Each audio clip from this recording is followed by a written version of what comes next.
Hi, and thanks for joining us for another episode of Aspirl CPA. Today we're talking about should business owners buy used vehicles and equipment. Here with Yahweh again today. Yahweh, thanks for being here today. How are things going lately for you in T4 time? It is good. Crazy busy, but we're surviving. Excellent. So the quote here that I have to start off today is Robert Kiyosaki, the author of Rich Dad, Poor Dad. I've used this one before. Good debt is a powerful tool, but bad debt can kill you, which is important to consider when we're buying equipment, and oftentimes we're buying equipment and vehicles on credit. So the statistic is 50% of all businesses are out of business in 5 years, and roughly a third of those go out of business because they run out of cash.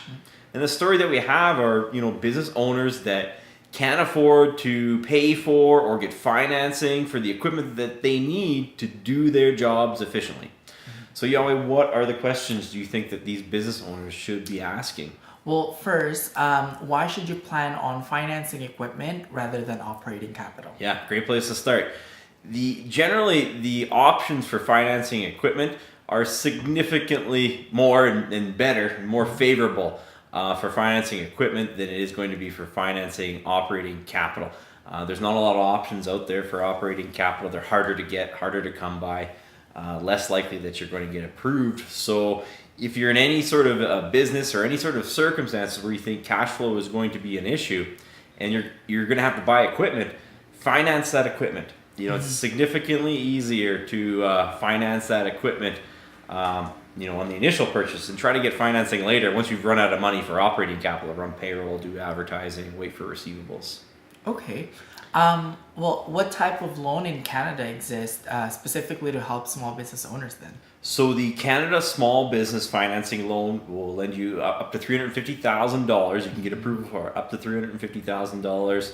And essentially to buy, it's equipment, vehicles, leasehold improvements. But today we're talking about vehicles and equipment.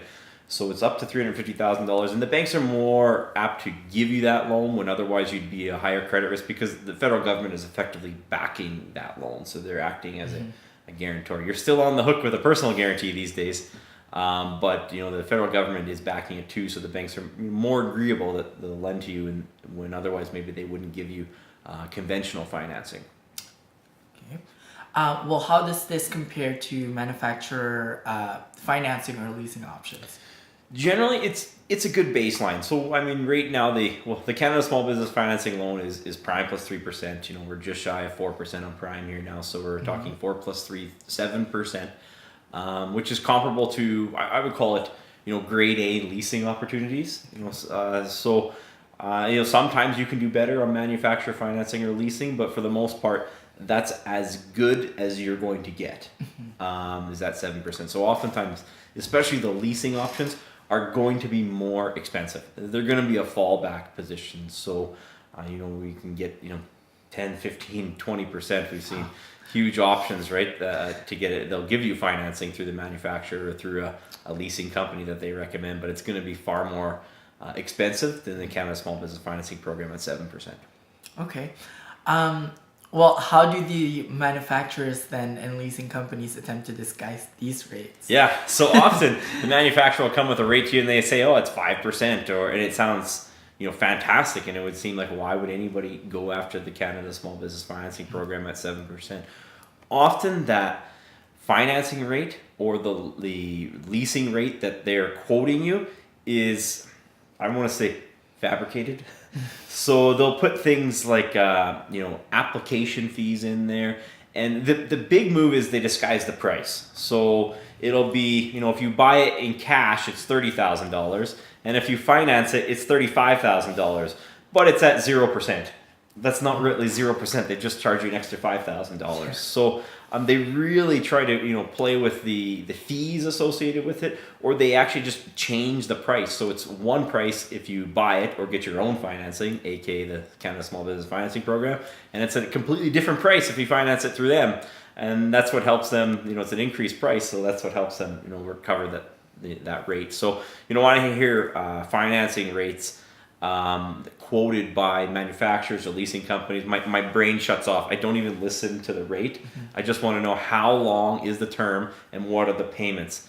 and what would this piece of equipment be if we purchased it in cash? What's the best price we could get? And then we just calculate our own rates because we tune out their interest rate because we know it's often disguised with some of those factors. Okay. Well, talking about the equipment, how does the age of the equipment or vehicle affect the length of the loan? Yeah, so sometimes people are thinking that they're going to buy used equipment because it's going to be less of a strain on cash flow. But often, used equipment, used vehicles, we're not going to have as long to pay back a loan. So if you go to a bank and we try to, finance a piece of equipment, a piece of used equipment, it's already, let's say 5 years old, and the bank views that it has a useful economic life of 10 years, they're only going to give you 5 years to pay back that loan. Whereas if it's a brand new piece of equipment or vehicle, they might give you 7 to 10 years to pay back that loan. So even if the purchase price is higher, that monthly payment that we're going to be looking at is lower because you have a longer time period to pay back that loan. So often the life of the equipment, the newer it is, the longer they're going to give you to pay back the loan, and the lower the payment will be. So that's what can happen. Okay. Well, can monthly payments on new equipment and vehicles then be higher than new ones? Yeah, it can completely switch. Yeah, for sure. So I mean, you could have a used vehicle or piece of equipment, and maybe it's $30,000 to buy it used, and it's $40,000 to buy it new. But if you buy it new, you're going to get 10 years to pay it off, and if you buy it used, you're going to get 5 years to pay off. So the used monthly payment, although it's cheaper, the purchase price, that monthly payment could actually be bigger than the same payment on a new piece of equipment. Oh, okay. That's good to know. How does the increased maintenance and fuel costs affect monthly cash flow? Yeah, so often when you're talking about used equipment or used vehicles, that maintenance and fuel costs, the cost to operate the equipment, it starts to go up, right? When it's new, it generally doesn't break down that much. It's a little more fuel efficient. As that equipment ages, it's going to cost more to maintain it. And again, we're going to have difficulty getting operating capital to fix equipment when it breaks down. They want to finance the purchase of equipment.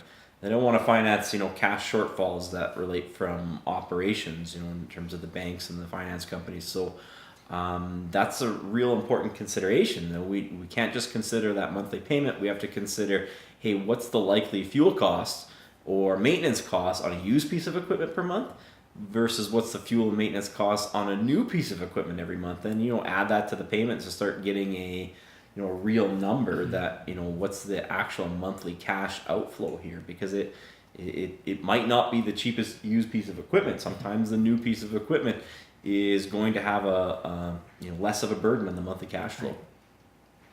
Okay, well, how can less reliable vehicles and equipment increase wage costs or steal your time then? Yeah, so this can be a bit of a switch for business owners. Either they think about in their personal life, a lot of personal financial gurus are going to say, hey, buy a used car, and it's going to be more of a value for you, because the time involved in getting that used car fixed and bringing it to the shop, might not be a big deal in your personal life because it's one car.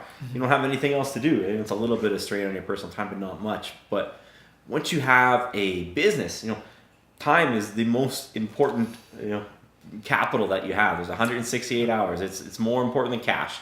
I view time here and cash here. There's always ways to get more cash, but there's never a way to get more time. Yeah. And that time can be eaten up in you maintaining that equipment. You're out there getting your vehicle fixed instead of doing the estimate for a new job because you're broken down. Or your entire production is shut down because that piece of equipment is broke down.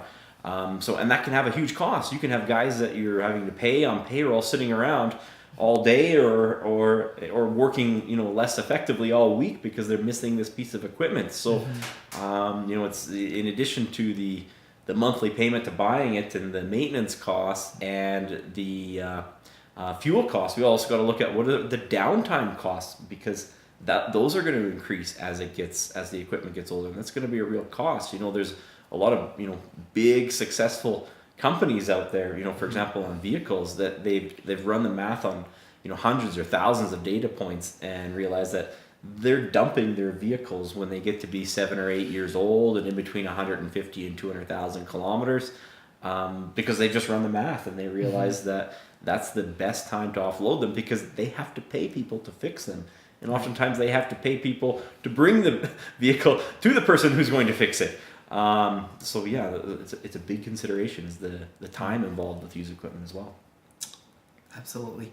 Well, you mentioned payroll and paying people. How can used equipment and vehicles affect your brand and employee satisfaction? Yeah. So I mean, what's it going to look like when you show up to that job site, or a customer comes to your place of business and you got this broken down old piece of equipment? We pay so much money to get the lead in the first place, to get the opportunity with the customer, and then we rattle their confidence with an old piece of equipment. They're wondering if this guy's serious or not too. So that's also a big consideration for sure. What makes business owners spend too much time on equipment and vehicles? So I think it's spend too much. It would be like, in terms of time, it's they get older and they just don't replace them at the right time. And then in terms of money, like often, even when we're getting to business owners who want to acquire new equipment, sometimes it starts to become an ego purchase or an emotional purchase. So, we're sitting here, touting the value sometimes of buying new. Sometimes it's better than being used, but sometimes going overboard on that new. If you're a contractor and you need a 4-wheel drive truck with a crew cab, there's a lot of options from all the manufacturers out there at about $40,000, and it's really easy to buy something that's $70,000 because it has leather seats and air conditioning and a bigger infotainment screen and fancier speakers, and it looks nicer. That's not what the idea is either. The customer has no idea what's going on inside there. They just know, is this thing rusted out? When the guy drives to the job site, how do the decals look on it? Does it look professional? A lot of the bells and whistles and options on vehicles and equipment that's what starts making used equipment, new equipment, not the preferential choice. If we look at, there's something reliable, functional, it's going to get the job done, that's at the beginning of its useful economic life cycle, that's an entirely different discussion than the vehicle or piece of equipment with all the bells and whistles. That's the most expensive one money can buy. That's generally the other side of that spectrum where you've gone too far. Right. Treat yourself, but not too much. That's right. Yeah. If you don't use a piece of equipment or vehicle if you don't use a piece of equipment or a vehicle that often, can use be a better? Yeah, it can be better. So let's think about the piece of equipment. Let's say you're a general contractor and you need a dump truck, a big 5-ton truck to drive all the demolition stuff to the dump. But this truck, you probably use it once a month. It's not your daily driver. It's not the one you're going back and forth to sites on all the time. But at the same time, if you rent or pay someone, by the time you make 2 trips to the dump, this old used truck is going to save you. Those sorts of things where you're not using them every day, and it's not highly critical if it goes down for a day. It's not really going to interrupt your operations, and it's pretty expensive to rent or pay someone else to do it. Yeah, sometimes you can start looking to get the real bargains, right? I've seen a lot of people do really well in terms of they just look at equipment that they're using sporadically, and is there a cheap bargain basement option out there? And again, it's something that you don't use every day, and something that doesn't really matter if it goes down for a day or not. It's not going to affect your operations or that too much. Sometimes you can go really cheap on those options. Those are the ones to really be frugal on. So I think that's what we have here today on this episode. Thanks again for tuning in, guys. If you can hit the like button and subscribe, it'd be much appreciated. Also, if you have any questions, leave them in the comments below, and we'll try to address them in future videos. Thanks very much.